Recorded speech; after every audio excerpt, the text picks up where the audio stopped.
I was a victim of rape at the hands of my father. I was 14 years old. You were taught from the moment you were born that you were worthless, you had no value, that you were not wanted, you were not needed, you were not loved. I found out when I was homeless that she was abducted. Oh, sorry.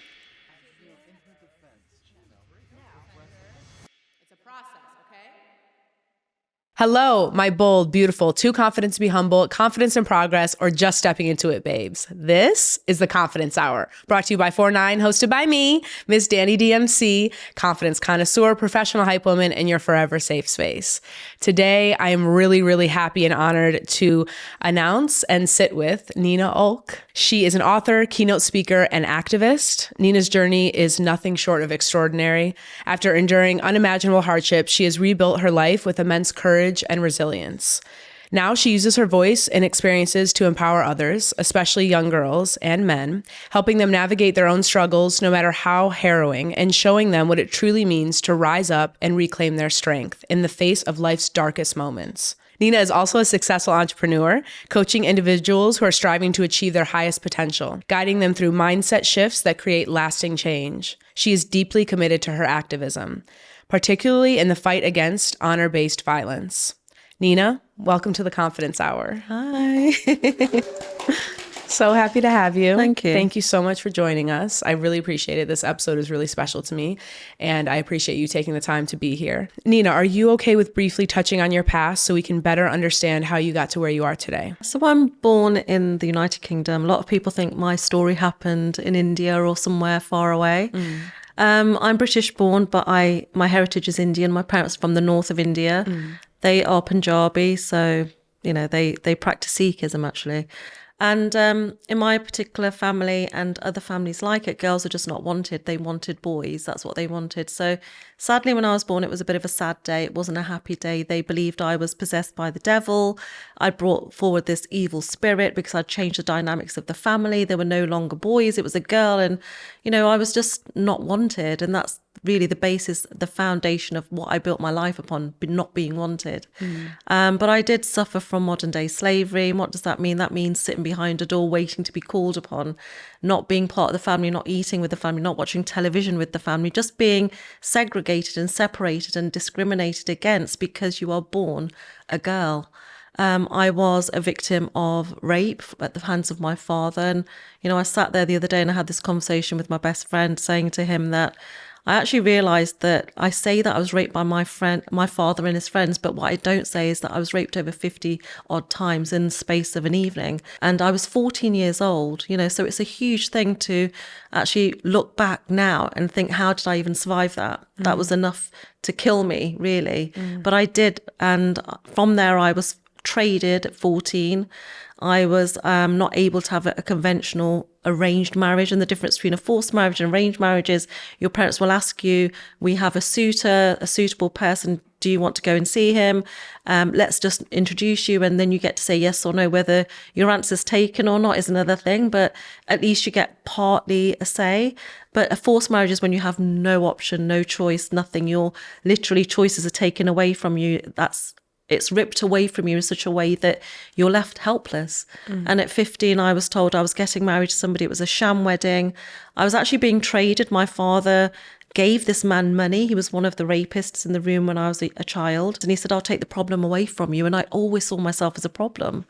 So he took me away. I was a sex slave for a number of years and a domestic servant.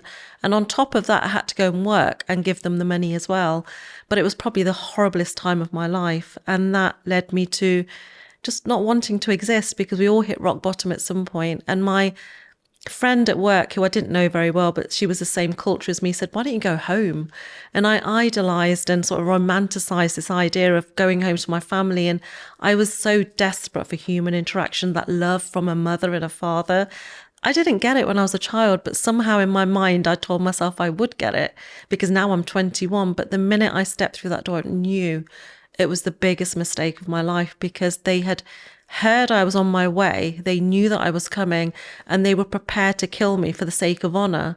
And the sake of honor meaning that in my culture, if you leave an arranged marriage or show too much skin, or if I date a white man or an Englishman or somebody out of my culture, that's enough to say that people are looking at my family now and saying, well, the shame is all on them. Their daughter didn't follow the right protocol. She didn't follow the right way.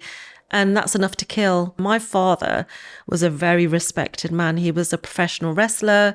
He had businesses. He was one of the only people that had broken out of this system and actually become an entrepreneur rather than doing the 9 to 5. So he had a lot going, riding against me, bringing bad karma or bad energy to him that he thought was the case. They decided to kill me. And I remember walking in the house, I had a ponytail, pulled in, tried to deflect and protect. And my arm was just pulled back and broken. And my jaw was broken. I fell to the floor. They stamped upon me. And my father, he twisted his foot into my throat to a point where I believe I left this body. And I remember looking back, but there was that voice saying, it's not your time. That led to me somehow escaping, which seemed impossible because I lay there for days. Nobody came to check on me. But my mum's friend said, they're going to take you to India and they're going to kill you there. And I thought, well, if I don't get up now, when am I going to get up? So I knew I had to leave. I knew I had to get out of there. I was either going to give in and I was just going to do what they were doing. And I'd done that all my life. But there was a little bit of a fight, a tiny glimmer of a fight saying, get up, get up, get up, get up. And I just repeated it to myself continuously. I couldn't crawl. I tried to crawl on my hands and knees, but my arm was broken. My hip was displaced. I was in so much pain. But I knew that if I didn't leave then, I would never get out. And I made it out.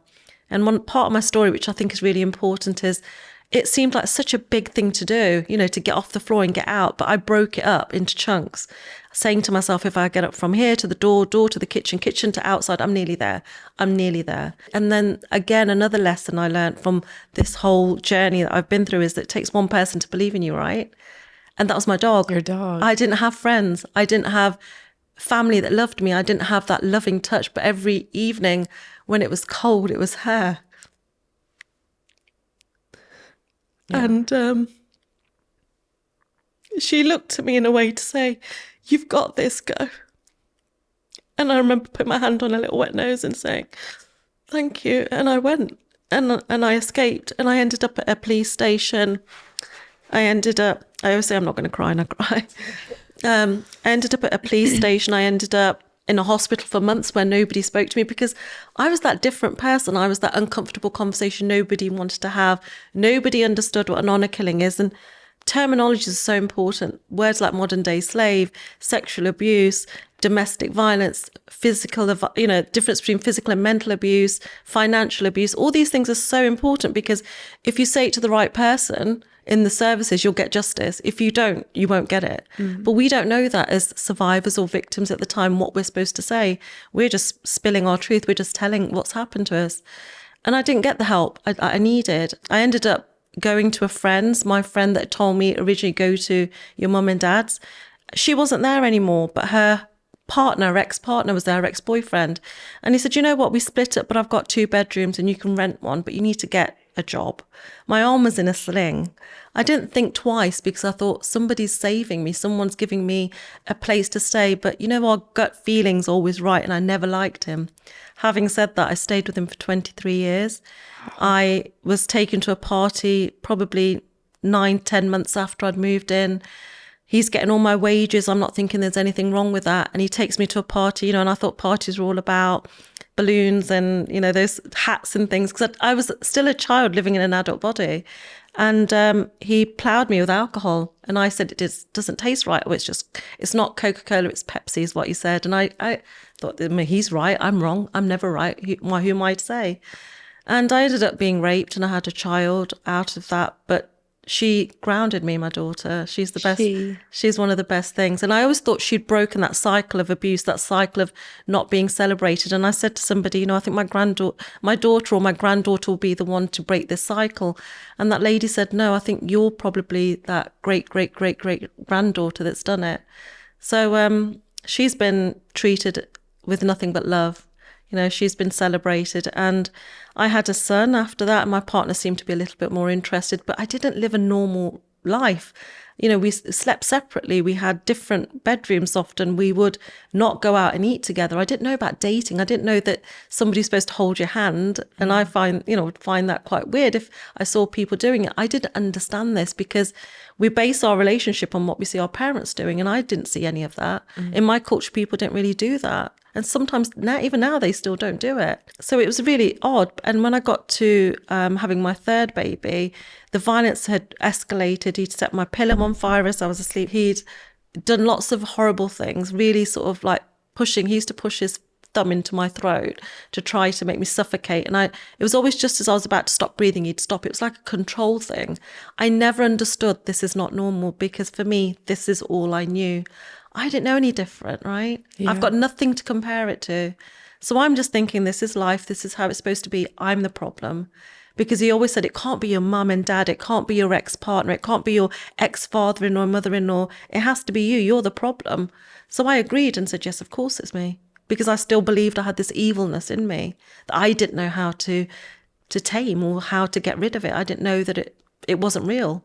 And I ended up having my third pregnancy. By now, I'm giving him a lot of money every month. And when I say a lot of money, it's over 5,000, 8,000 just to be there, because I'm now a very successful business person. I've got a shop in the middle of the town centre. I'm selling mobile phones that I started selling from my home. I wanted my daughter to have the best of everything, so I took it upon myself to give it to her. And my entrepreneurial journey is great. Everyone's recognising that she's doing really well, but they think it's him because he's at the forefront of everything. Even the shop I had was called His Name Communications because he wanted that. And who am I to say anything? I just let it happen. I've never been about me. I've been about what I'm getting out of it. I don't need people to recognise me. I want what I'm doing to be recognised. Yeah. And this pregnancy it was difficult because it was not long after my other son. And he ended up getting into this thing where he'd push me. He'd push my head against the passenger window. If he was driving, he'd push me into the door. He'd push me down the stairs. And that's what he did. One day he got so angry, I'm in front of him and he pushed me with such a force. I ended up getting to the hospital and giving birth to my third child, who he just stopped breathing as soon as I was holding him. It's one of the hardest things to explain to people because no one sees you pregnant. No one understands that's the real baby there. They see that you've got a bump, but when you get there, you're the one who gives birth to that child. It's beyond traumatic. I don't know how to describe it. And you're holding this baby who stopped breathing, willing it to breathe, and every other child in that hospital is crying, but yours isn't. And you feel helpless. You feel it should have been me, not my baby. That was when I fell out with God, because I said, why would God do something like that to somebody who's already been through so much, and then to take away such a precious life? Why? And I just couldn't get my head around it. In reflection, I think I needed somebody to blame, and I didn't want to blame my partner because he was never at blame. He always told me, it's your fault, it's not my fault. So I believed him. I didn't recognize the fact that he was at fault. Even it feels weird to say it now. Yeah. But if he hadn't pushed me, I wouldn't have been in that situation.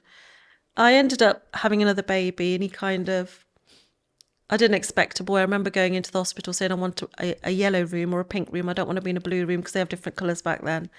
And I remember them saying it's a baby boy, and I just sat and watched. And I was kind of almost not there because I was thinking, how could it be another boy? I can't have another boy. I just lost a little boy, but I had a little boy, and he kind of brought me back to life, I guess, because I'd gone through such a dark time. I remember just switching off. I switched off completely. And people say, well, you're not looking after the business, you're not looking after yourself, you're not looking after the children, you're not looking after home. But sometimes we have to just acknowledge the pain we're going through. And I'd never done it up to that point. At that point, I just could not function. And I think it's a healthy thing to do, to allow yourself to lose yourself in that pain and work through it. Otherwise, it just comes back to haunt you. I ended up becoming homeless 10 years ago in September. It was a horrific time. We'd escaped a attempted murder by my ex-partner on me and my youngest son. My daughter was at university. My other son I'd sent to boarding school because there'd been an altercation between them both. And when you hit rock bottom and you've got nothing, and I had nothing left, absolutely nothing. I'd gone from millionaire status and any car I wanted, 8-bedroom house, I'd left it all behind to having nothing, not one thing. But I had my son's hand in mine, and that was enough to make me want to do more. And I remember crying at the temporary housing they'd put me into and saying, you're either going to drown in these tears or you're going to swim in them. And I remember standing up and dancing and moving. There was no music. But I think that movement allowed me just to release all of the things I'd ever held in.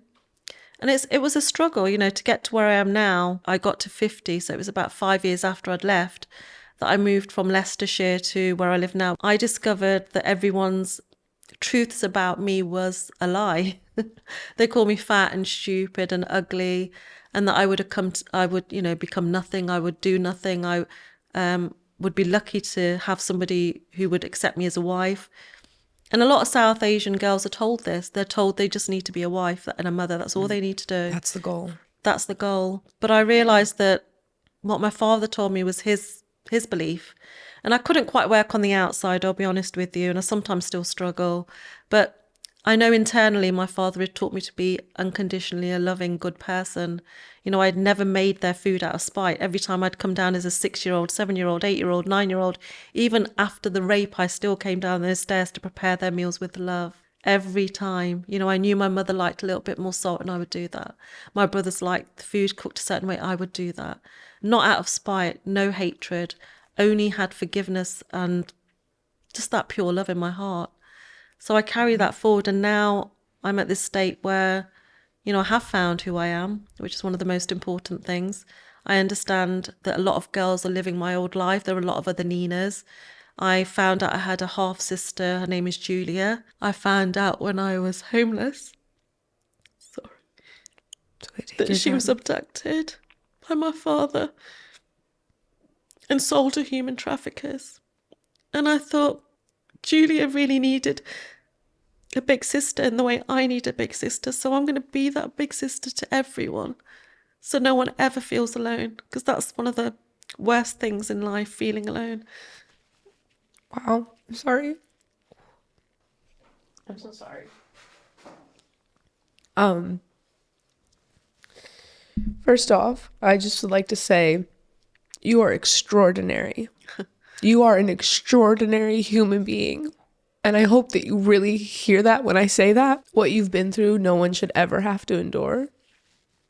And I think the fact that you have made it to where you have in this life, there's no mistake in that. You are here for such a bigger reason than we might ever even know in this lifetime, but your legacy is going to live on and it's going to change so many people's lives. I just feel really compelled to tell you that. Thank you. Oh my gosh, this is my first time crying on my podcast. Well, I always end up saying I'm not going to cry, but it hurts, feelings hurt. And I tell my story really so that when people hear it, they feel something.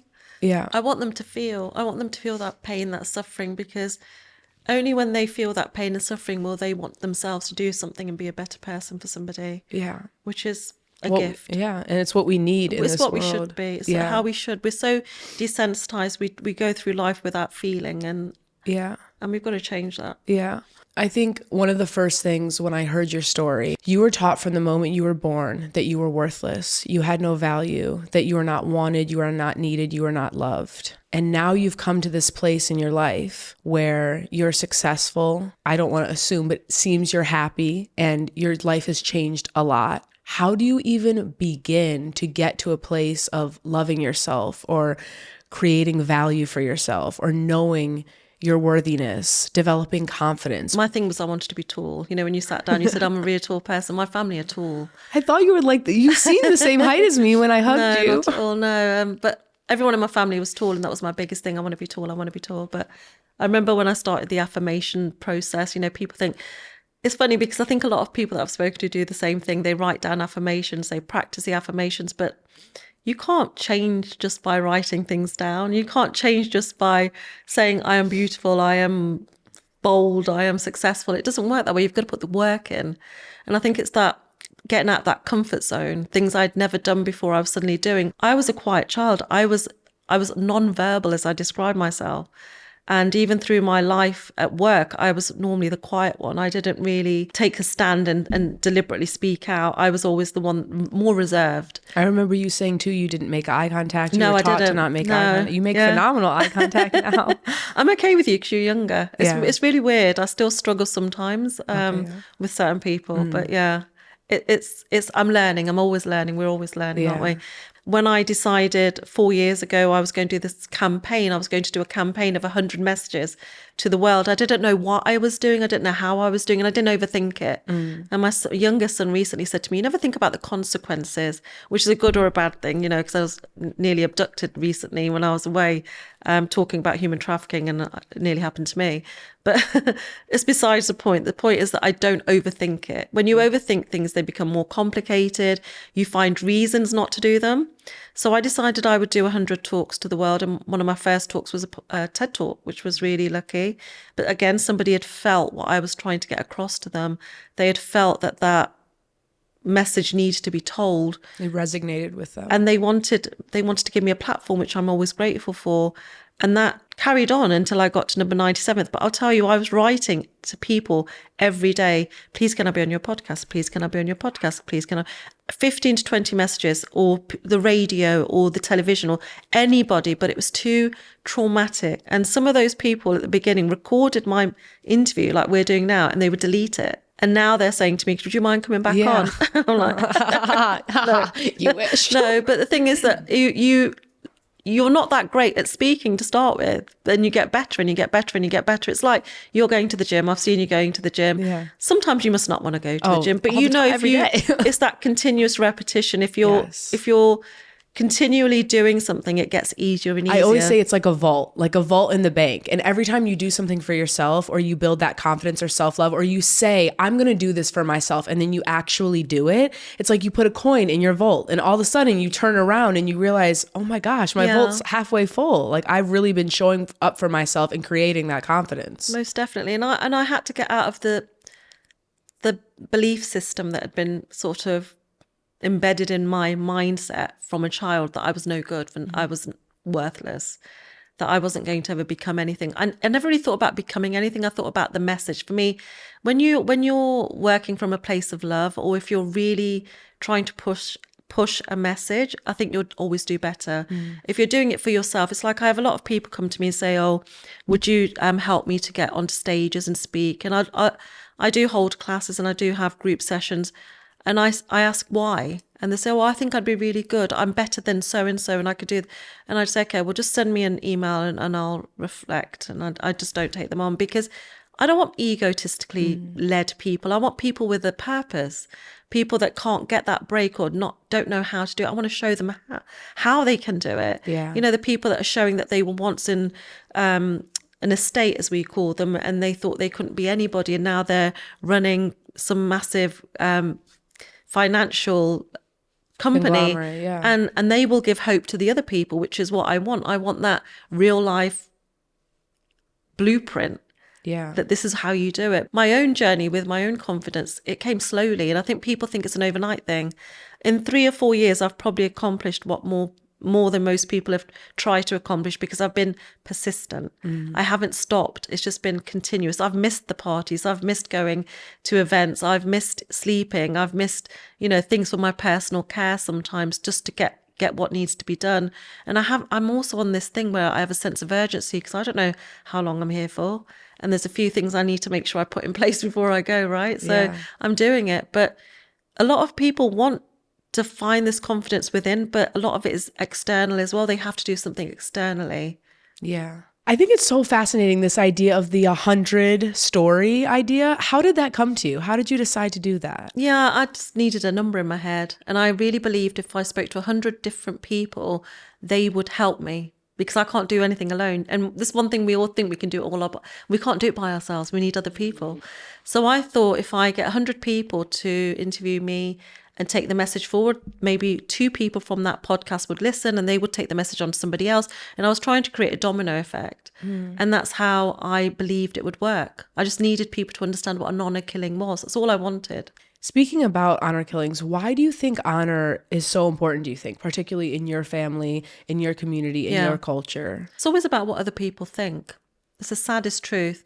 You would, in the olden days, you would get the best relations come forward and say, we'd like to consider your son for our daughter if the reputation was a good one. But no one lives like that anymore. And people have to start understanding they've got to move forward with the times. I think it's hard. I think a lot of cultures and communities get stuck in this tradition or these ideas that were originally created. I mean, people say it doesn't happen anymore, but it does. It's just slightly different. You know, people are still living to their parents' expectations. And the need for boys, this want and desire for boys and only boys. Why do you think that's such an important thing for these men? Well, it used to be to carry on the family name. It used to be to carry on the family name. Also, girls cost you money because the parents pay for the girl's wedding, the girl's dowry, as it used to be. Those things, again, don't exist, but the girl's side still pays for the wedding. But it's a very old, historic need for boys.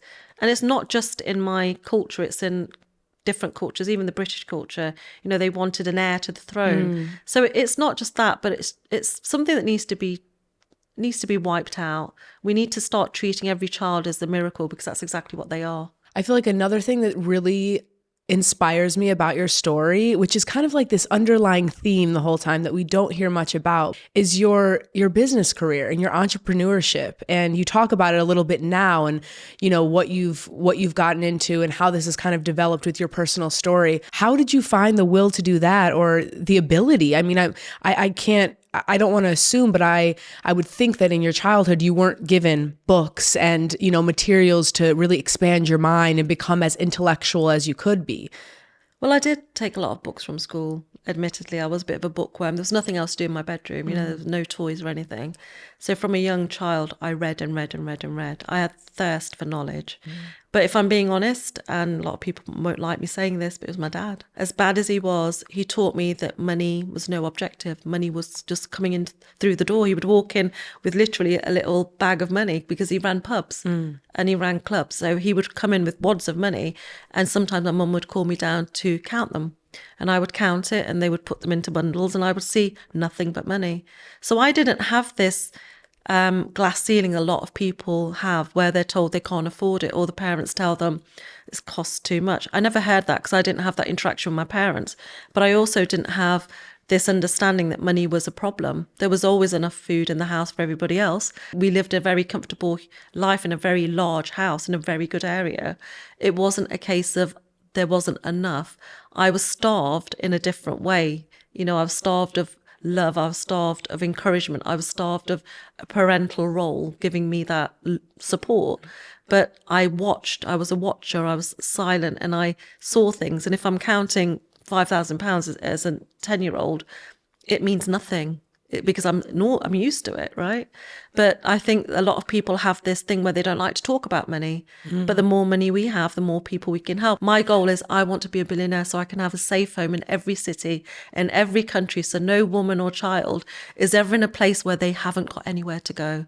It doesn't have to have my name on it. I don't want any of that. I just want it for them to give that. That's when I know that I've done my work. That is so powerful, and we need that. Let's talk after this, because I want to be a part of that. That's incredible, and should be a bare minimum of every city in the entire world. Okay, so let's shift gears a little bit to talk about those moments where everything kind of clicked for you. Now, I know you said like in the last couple of years, it's really been kind of a buildup of you've been putting in so much work. And I know that the story you shared in a big way, you know, you brought it out 2 years ago, roughly, and you were surprised by how the world reacted naturally. What kind of things came from that video being released? And did it change how you felt about your own self-belief? Number 97th, I'll be honest with you, I was asleep. It was 3 o'clock in the morning. My alarm went off. I jumped out. I put a blazer on, flattened my hair, hadn't brushed my teeth, sat there on Zoom with somebody in America who was recording it, and did the video, and went straight back to bed thinking, I don't care anymore because I'm tired. And that was the video that went viral. And I think it was because it was extra vulnerable. Within not even a year, I helped over 16,000 people around the world, supported them. Met Police started contacting us. We've got a girl, we don't know what to do with her. We would work with the police to rescue these girls, and we literally just say, hold on. Because we had an incident where there was a girl she got home. Her parents said, you're getting married tomorrow, your uncle's coming and you're marrying him. And she panicked. She was 14, 15. I think she was about 15. She went to school and told the teachers have to safeguard this child. They put her into police care put her into a hotel in the same town she lives, which to me and you sounds like common sense, but it isn't. And then you can see on CCTV, which I've watched, her 4 brothers come in, throw her over their shoulder, put a pillowcase over her head from the hotel, and take her to kill her at home.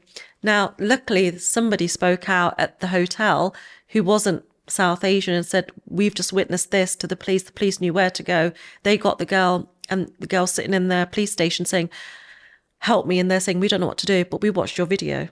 So I'm saying, great, Wow. thank you. We know what car to send, which I'm not going to mention now. We know where to take them, but you have to hide a child. You have to hide that vulnerable person, because people from my culture and cultures like it are going to, they'll look for you. So we keep the child or girl or woman or whoever it is in a place where she's safe for 3 days. 3 days is my number. 3 is my number. That's I have it tattooed on me like 3 different times. I don't know what it is with 3. Yeah, I woke up that's one night and wrote 3 on bits of paper and stuck it around the house. And everybody's like, what's going on with you? And I don't There's know. some magic in 3. There There is. must be.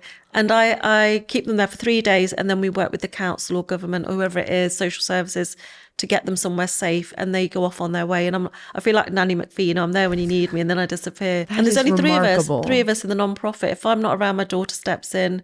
But 3 of us, we hold a support group, which I was telling your beautiful girls about, that, if there's any victims out there that want to speak to somebody, we have a free coaching call, a support group that's online, and anybody can come in at any time. Have you taken a moment, because this is hard for, I think, any successful person, but especially with your remarkable story and everything that you've endured, have you taken a moment to step away from this all and been able to reflect on the fact that you have become the woman that your younger self would be saved by, be blown away by, look up to, admire? Yeah, I think a little bit of guilt comes with that I have survived, and I know so many people who haven't, even victims I've tried to help. I've lost a couple. It's a difficult one to answer, if I'm being honest, but when it comes to, I tell people that I coach, I say to them that you have to reflect and you have to acknowledge your journey. I do that for myself now. I reflect. So at the end of each month, at the beginning of 1st of October, I go through my Instagram. It's the easiest thing to do. And I look at everything I've done and I'm like, yeah, you did all right. Yeah. Don't wear the jacket again because you've worn it 2 times, but yeah, you've done all right. I have to do that too. Yeah, it's important to take those moments. I struggle with that as well. We have to. Yeah. But no one teaches us this. No one Yeah. teaches us how to be happy. No one teaches us to celebrate yourselves. And if you try to celebrate yourself, people often kind of confuse it with ego. Yes. And are it's you, not- are it's you not- narcissist? Are you, No. yeah. It's are just you vain? it's giving yourself a bit of compassion and love. Yeah. And saying to yourself, you know what, well done, Nina. Well done. What do you wish you were more confident about? And what are you doing to get there? I wish I was more confident about love, external love, not love from myself. I've never really been taught how to date, what to do, who should provide what. So sometimes I think my expectations of what love should be is wrong. So I'm working on that. I'm trying to learn by watching others, to be honest with you, and trying to figure out myself. As they say, you're never too old to fall in love, and why not? That's really beautiful to hear you talk about, because I'm sure it's something, people don't always think about when it comes to your story. It's like you think about survival and getting through and pushing through, and now you've become this confident, successful woman. But of course, I think it's natural in all of us. We all want love, whatever that may look like, relationship, friendship. Exactly. And you're right. It doesn't have to come in the form of a partner. It could be in the form of friends, as we've spoken about, Yeah. the right people in your life. But having that community around you does make a big difference. And having that love in your life, it just adds value, doesn't it? Yeah, it really does. So you said, you've mentioned that your daughter is a confidence coach. She Which I is. love. Also, she was born the same year as me. Shout out to your daughter. Is that something you thought she would go into? Does she give you advice on confidence? Like, talk to me about that. Yeah, I'm going to a give her a bit. shout out, Dr. Celeste. I love that. Shout out Dr. Celeste. She used to come into work with me, and I used to get her to answer the phones. She never used to want to do it. I did it to all 3 children, actually. And she'd always sort of answer and say the company name in a really sort of sheepish way. But again, confidence is built not internally, it's built externally. You've got to do something. And you know what? You probably follow your mum's footsteps in lots of things. I've heard you say about she taught you what to eat, the right things to do, so you do that. So you're constantly this person. Someone's always watching you. Someone's watching you right now, and everyone else in this room, somebody's watching them because they want maybe to be somebody like you, or you're doing something they want to do. I never thought she would be a confidence coach, but I'm really happy, because when you have been subjected to living in a very dangerous situation, which she was, domestic violence affects the whole household, not Definitely. just one person. And I think she can connect with young people in a way that I can't. So for her to be able to do that for others, I think is also, it's part of giving back to others. It's a service to others. Yeah, it's so beautiful. Talk to me a little bit about what it was like being a mom for the first time. I know it had to be, at first thought, I would assume would be very powerful and complex to be the mother of a daughter. But then I also think about how complex it must be to be the mother of 2 sons as well. It's hard being a mum, full stop. No, when I had my daughter, she was just a bundle of joy. She really was. Children are so loving, and they give you love unconditionally. And I think I needed that. I never had it. So she was very healing for me. And I grew up as she grew up. A lot of people don't think about their parents growing up when they're growing up, but we do. Yeah. You know, we're learning, we're doing things for the first time. It's our first experience of so many things. And I taught my children that they deserve the best of everything, that they should never accept less of. You know, when I moved to London, everybody told me just get a 1-bedroom flat. And I said, no, I live in a house now. That's exactly what I'll have when I get to London. I don't care how I'm going to do it, but I'm going to do it. Bringing up boys as a woman that's been through what I've been through is difficult. My son, who, Dr. Arjun, is my second child, he said to me not long ago some very wise words, which was, you try and be my mum, my dad, my uncle, my auntie, my grandma, my grandfather, my friend, and you can't be anything more than my mum. So I'm happy with the fact you're a great mum. And it tears me up actually thinking about it. But a lot of mums out there think they have to replace that father figure. But we can't. We don't bring we don't bring paternal energy. We don't have that masculine energy. So I'm lucky because he is also a fighter. He gets that energy from other men around him. It's something to consider, because we do try to be everything sometimes to one person, and we can't. Yeah. We've just got to be ourselves, and that is actually all they need. Definitely. And do you feel like you had a big focus for the boys on, I mean, obviously on all your children, in creating good people? You know, I feel like for me, if I were a boy mom and my sister is a boy mom, you think a lot about instilling goodness into boys and prioritizing their mental health and their ability to talk about their emotions so that they can grow up to be good men, and obviously don't put out into the world anything you've endured or a lot of people have endured, you know, by the hands of men. I'm probably going to shock you now. Okay, yeah, shock me. Not in a good way. Oh, okay. In a bad way? I'll take a shock. I'm going to swear, and I never swear. Okay. I am going to write at some point a book called How I Fucked My Kids' Life Up, because I did. I didn't see how much they were at risk. And I can't say I'm a great mother, because I put them at risk. You know, when my pillow was set on fire, that could have been their pillows at any point. Their father wasn't okay. And, you know, the fact that I was locked in my room every night and my son was locked in his room every night, that's not okay. My youngest son has an autoimmune disease because of the stress. That's not okay. We do our best as parents. I did my best, having come from the background that I came from. I'm not blaming the background, but it does have an effect on us. And sometimes we're so good at making excuses for everybody's bad behavior, we don't do anything about it. It's not easy raising children, full stop. Are they good children? Yeah, they are, because they've seen suffering. If you've seen anybody suffer in your life, you don't want that for anybody else if you're a good person.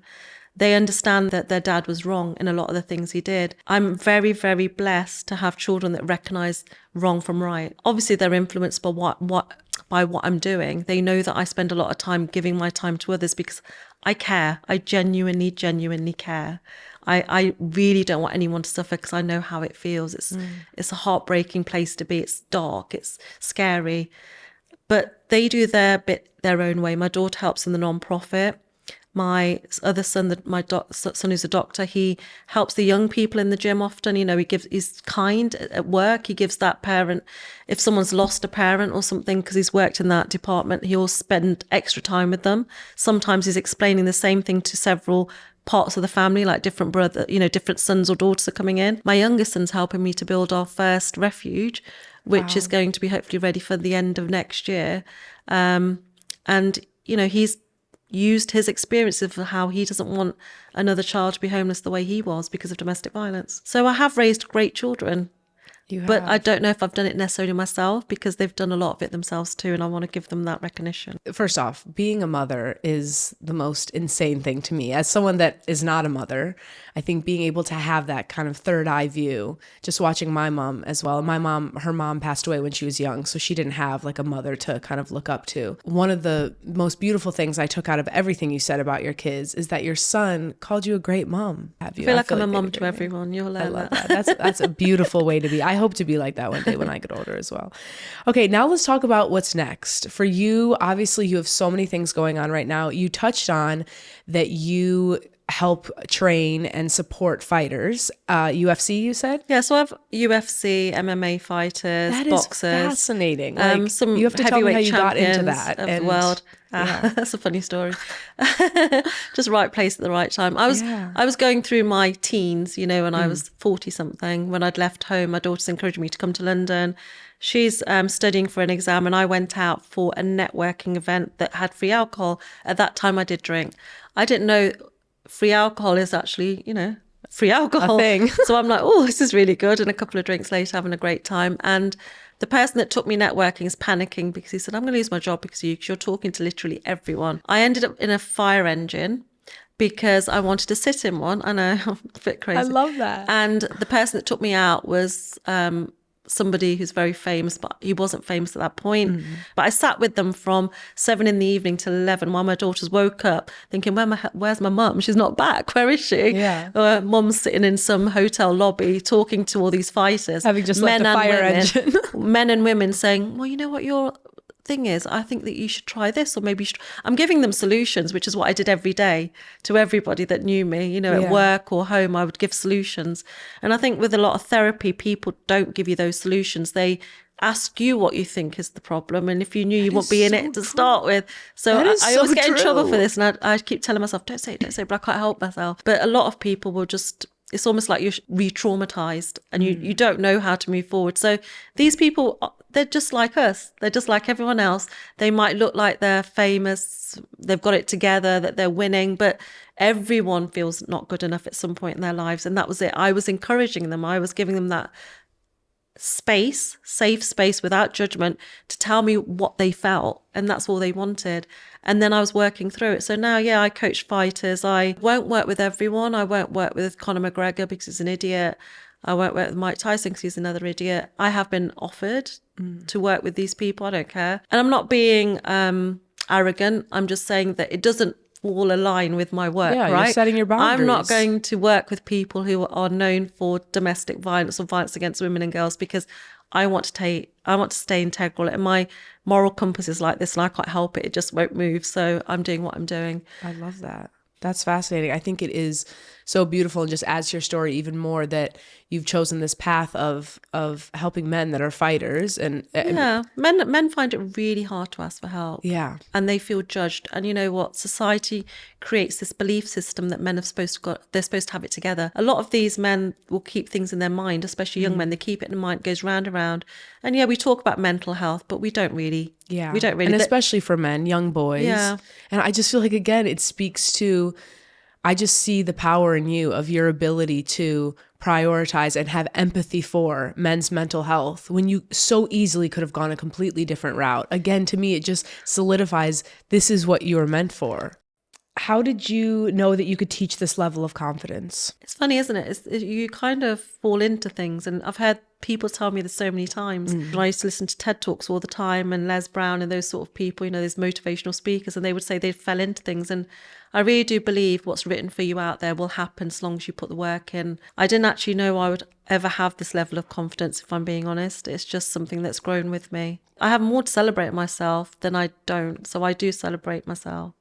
That is so beautiful. Okay, so what are you building next? What are you working on now? Where are you headed towards? So everyone knows my story, and that's what I'm known for mainly, and the fact that I work and rescue girls that are being trafficked or forced into marriage. But I want people to also understand that I do more. There's so much more to me. I can teach you how to get onto a stage and get paid for it. I can teach you to walk with confidence. I can teach you to let go of that trauma that's been almost forcing you to live a life that you never wanted to live. But the best thing about Nina is she can teach you how to be happy, because we're never taught that. We don't know how to do it.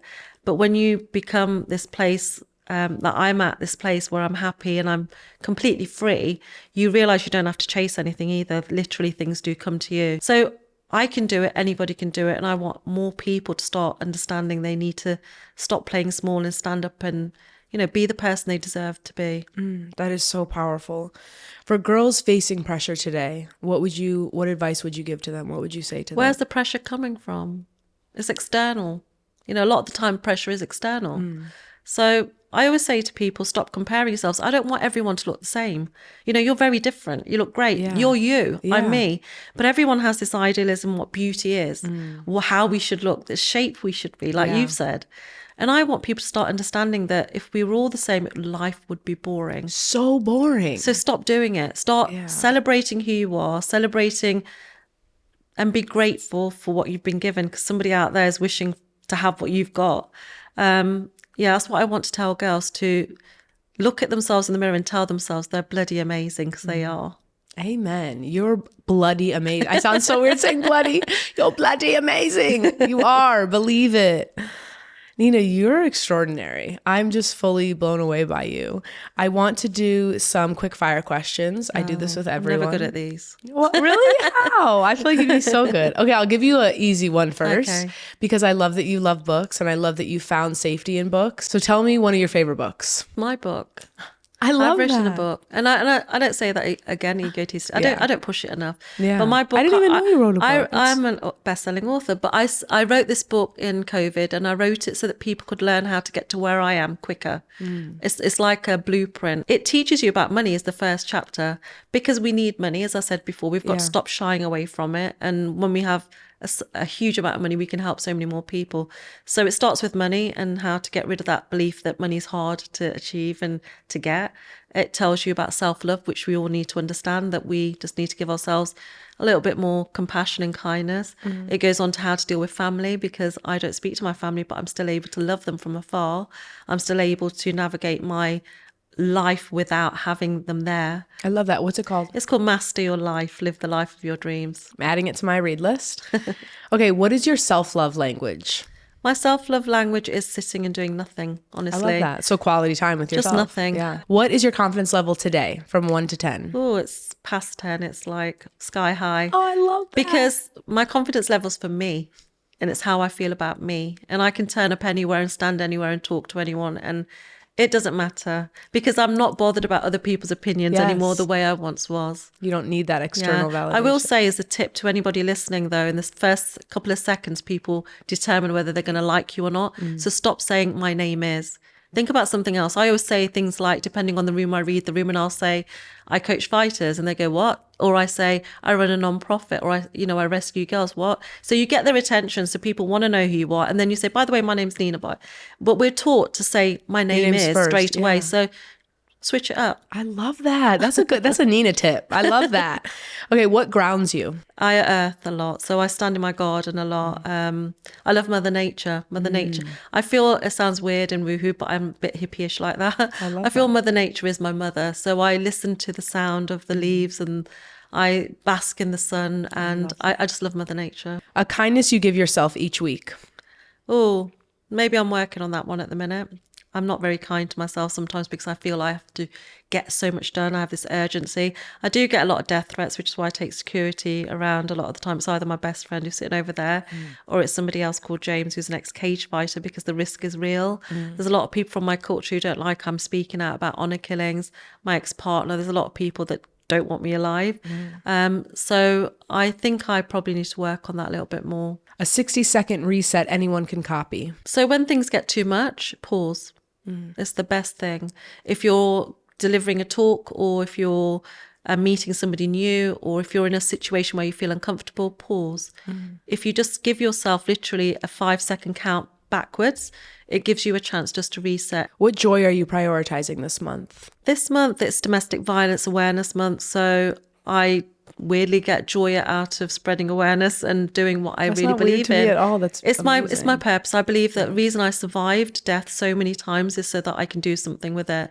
So as strange as it sounds, it's a great month for me because I will be active, telling people what they can do. It's like simple things like, I don't know whether you know, but if you dial 999 from your phone and you're in trouble and you can't talk, if you dial 55 straight after, the operator knows that you're in a situation where you are in trouble and you can't talk. Wow. So I'll be spreading these kind of that. messages more so.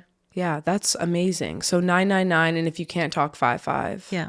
What's something you do when you're feeling low that always makes you feel better? Go see my best friend who's sitting over there. He normally cheers me up. Oh, I love that. I think we all need somebody that's honest with you, and he's very honest. He'll tell you either snap out of it or he'll say, let's go for a walk. It's really important. I need that too. I'm working on that since I just moved here, building my community. You'll find here. your people. Yeah, thank you. Who's the most inspiring woman in your life and why? The women that inspire me the most are the ones you never hear about, not the ones on tabloids, not the ones on television, not the ones on Instagram. They're the ones in the supermarkets that say, you know, you can go in front of me, or the women there's some women in, I think it's Indonesia, that are helping girls that have been trafficked, and they're the ones that are wiping the tears off their faces. Those, for me, when I read their stories, I'm inspired. Yeah. What's the most adventurous thing you've done in the past year? So I've been on quite a few hikes. I travel America quite a lot. I think out of my comfort zone, adventurous is probably I went to the sand dunes. Oh, wow. And it was dark because my son and daughter wanted to see the sunset, and you couldn't see anything. I couldn't see a thing. So they were faster than me, and the sun sinks under you when you're walking. It showed me to trust myself, you know, because I was taking this little journey in the dark, in the unknown. And all you had was you. All I had was physically, me. literally. I think it was exciting afterwards. You know, it wasn't at the time because I was pooing my pants. Once you got through it. But it was good after. Okay, so Nina, before we go, I'd love to have you write a message in our Confidence Hour book. This is the time when we normally do that.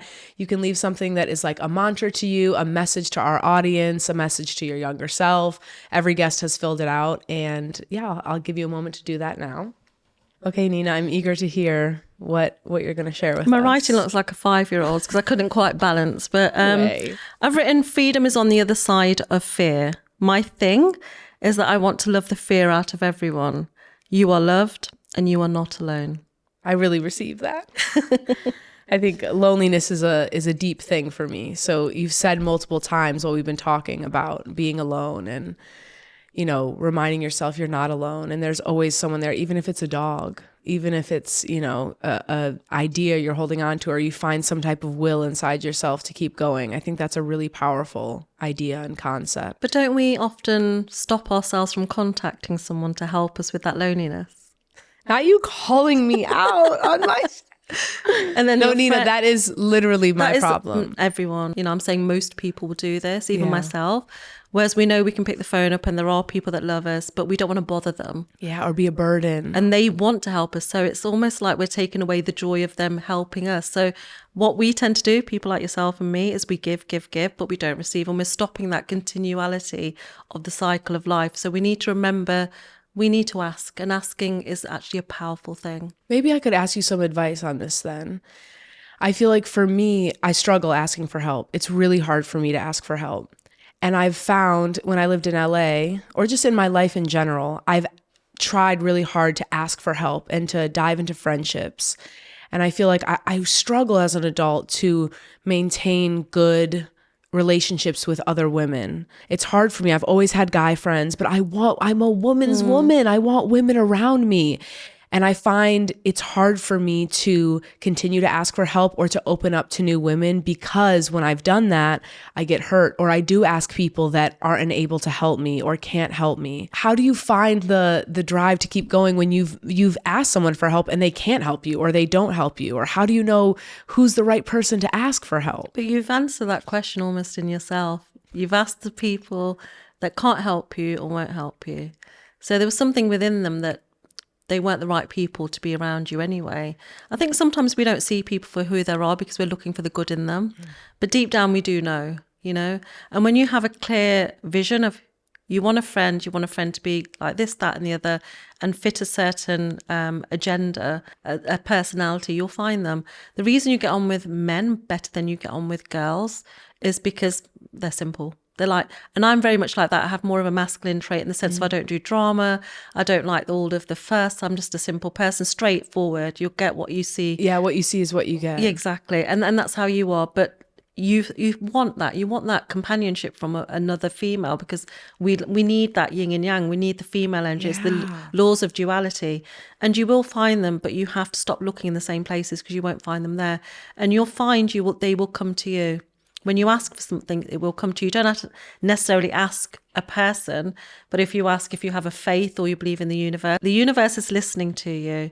If you go and sit in a chair at a hairdresser's and say, yeah, they don't know how you want your hair cut, washed or styled, but if you give them exact a description of what I want doing to my hair, they will do it for you. And the universe is listening, thinking, well, she's not really sure, so I'll just send these people her way.